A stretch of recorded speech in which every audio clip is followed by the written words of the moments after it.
Hello friends, super magic રસોઈમાં મિત્રો હું આપનું સ્વાગત કરું છું। આજે હું ફાફડા કેળાની રેસીપી તમારી સાથે શેર કરું છું મિત્રો। તો તમને એક આ અલગ જ વિડીયો લાગશે તો તમને ગમે તો લાઈક કરજો, શેર કરજો અને સબસ્ક્રાઇબ કરવાનું તો ભૂલતા જ નહીં।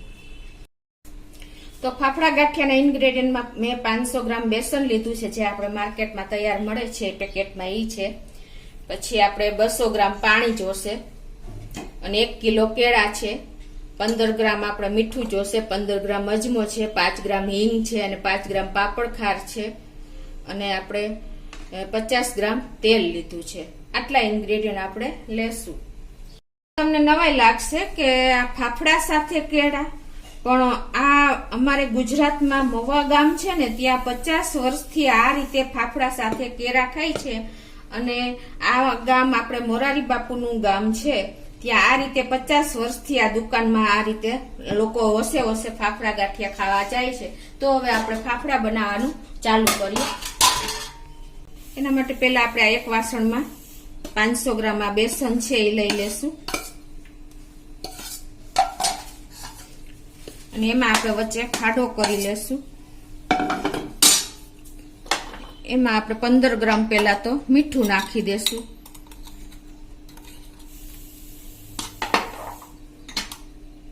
પાંચ ગ્રામ આપણે પાપડ ખાર લીધો છે નાખી દેશું। 15 ગ્રામ આપણે અજમો છે હાથેથી ચોરીને નાખશું।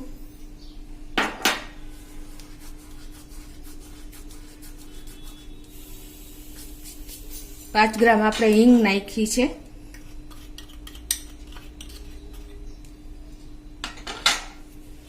અને હવે એક વખત આ બધું આપણે મિક્સ કરી લેશું। બધું મિક્સ કર્યા પછી આપણે જે 50 ગ્રામ તેલ લીધું છે એ નાખશું અને થોડુંક આપણે લોટમાં થોડુંક લગાવવા માટે બાકી રાખશું। હવે આ બધું આપણે સરસ મિક્સ કરી લેશું અને જે આપણે આ 200 ગ્રામ પાણી લીધું છે, અંદાજે એટલું પાણી જ જોશે, હું તમને પરફેક્ટ મેજરમેન્ટ સાથે જ બતાવું છું। તો એનાથી આપણે એકદમ સોફ્ટ ડો બાંધવાનો છે। આપણે એકદમ સ્ટ્રેચેબલ થાય એવો આપણે લોટ તૈયાર કરવાનો છે। આપણને ખ્યાલ જ હોય છે કે ફાફડા ગાંઠિયા માટેનો લોટ કેવો હોય છે। હવે આપણે પાણી એડ કરતા જશું અને લોટ બાંધી લેશું। એકી સાથે પાણી નહીં નાખતા, થોડું થોડું નાખીને લોટ આપણે બાંધશું।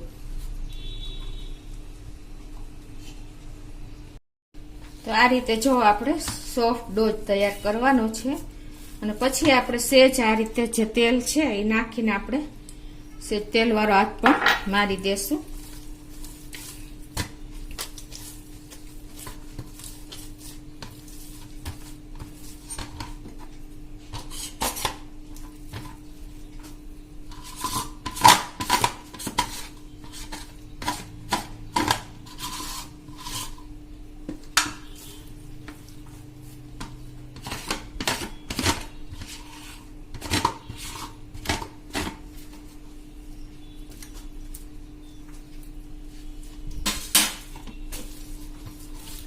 આ રીતે જો આપણે ફાફડા ગાંઠિયાનો લોટ તૈયાર કરવાનો છે અને આપણે પાટલી ઉપર પણ આપણે થોડો સરખો કરી લઈએ।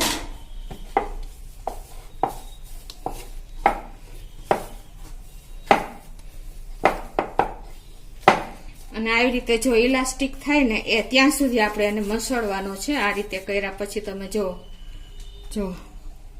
આ રીતે આપણે એનો લોટ તૈયાર કરવાનો છે। જો એટલે ફાફડા ગાંઠિયા માટેનો પરફેક્ટ આપણો લોટ તૈયાર છે।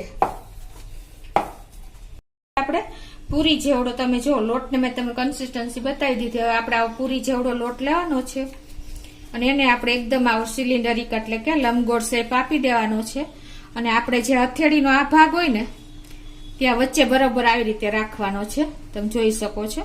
અને પછી તમારે આ રીતે પાટલી ઉપર સેટ કરી દેવાનો છે અને હવે આ વચ્ચેનો ભાગ હોય ને ત્યાંથી તમારે આવી રીતે પાટલી ઉપર ખસેડતો જવાનો છે આગળ આગળ। તમે જુઓ આ રીતે તમારે આગળ આગળ આગળ હાથને લેતો જવાનો છે અને તમારા હાથમાં જે લોટ વધ્યો હોય ને એ તમારે આ રીતે કાઢી લેવાનો છે।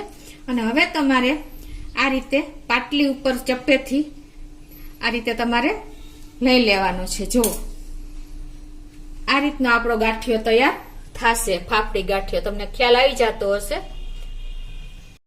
હવે આપણે બીજો પણ ગાંઠિયો તૈયાર કરી લઈએ. એને આ રીતે આપણે લંબગોળ શેપ આપી દેવાનો, મેં તમને કીધું એમ. અને જો તમારો પાટલો ખસી જાય ને તો નીચે તમારે એક ભીનું કપડું કરીને આ રીતે સેટ કરી દેવાનું. પછી લંબગોળ શેપ આપ્યા પછી આપણે હથેળીનો જે ખાડો હોય છે ને, ખાડો એ વચ્ચે જ આવી રીતે તમારે ત્યાંથી જ ઘસવાનો છે. જો તમને ખ્યાલ આવે છે. જો આ રીતે તમારે લંબગોળ શેપ આપીને પછી તમારે આ રીતે પાટલી ઉપર સેટ કરીને આ રીતે આગળ આગળ હાથ લેતો જવાનો છે. તમે 1-2 વખત ટ્રાય કરશો ને મિત્રો એટલે તમને ચોક્કસ ગાંઠિયો બનાવતા આવડી જશે. પછી તમારા હાથમાં લોટ હોય એ ચપ્પેથી લઈ લેવાનો અને આ રીતે તમારે ગાંઠિયો કાઢી લેવાનો. જો મિત્રો છે ને આપણા ગાંઠિયા ફાફડા એકદમ તૈયાર. હા, તો આપણા ગાંઠિયા તૈયાર થયા છે. આ રીતે હું બનાવી લઉં છું. અને આ બાજુ મેં તેલ પણ ગરમ કરવા મૂકી દીધું છે. તો હવે એમાં આપણે આ જે બનાવેલા ગાંઠિયા એડ કરી દઈશું. આ રીતે આપણે ગેસની ફ્લેમ મિત્રો મીડિયમ રાખવાની છે.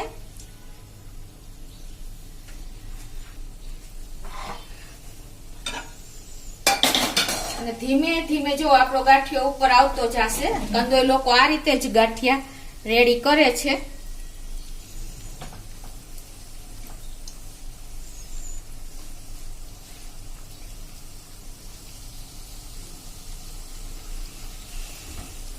હવે આપણે આને આ રીતે ટર્ન કરતા જવાના છે. સેજ આપણે બહુ એકદમ ડાર્ક નથી કરવાના. જો આપણા ફાફડા કેટલા એકદમ બાર જેવા જ તમને ખ્યાલ આવી જતો હશે.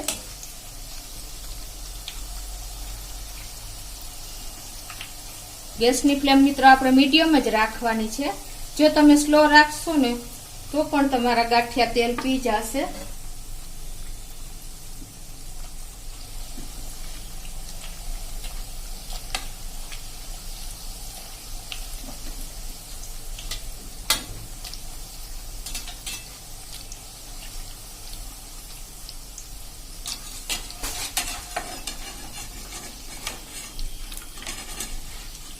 જો મિત્રો આપણા ગાંઠિયા એકદમ રેડી થઈ ગયા છે. કંદોઈ લોકો આ રીતે જ ફરસાણ વાળા બનાવે છે. હવે આને આપણે પ્લેટમાં લઈ લેશું.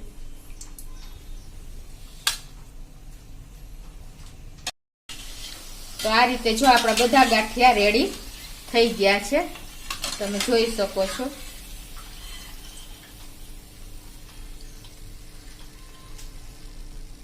હવે એને આપણે પ્લેટમાં લઈ લેશું.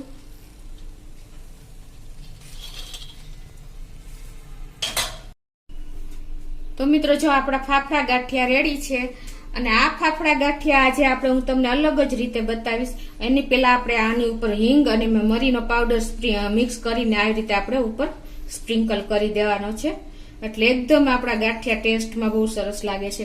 પ્લસ આ ગાંઠિયા આપણે આજે સંભારા, પપૈયાના સંભારા કે મરચા સાથે આપણે નથી ખાવાના. આ ગાંઠિયા આપણે આ કેળા સાથે લેવાના છે મિત્રો. એને આ છે ને આ યુનિક રીત છે. એ આપણે શ્રી મોરારી બાપુનું જે મોવા ગામ છે ને ત્યાં પટેલ ફરસાણ કરીને ગાંઠિયા વાળા છે એ ત્યાં આ રીતે જ ગાંઠિયા ખવાય છે. તમે આ રીતે ગાંઠિયો હાથમાં લેવાનો અને આ રીતે તમારે કેળું ફોલી નાખવાનું.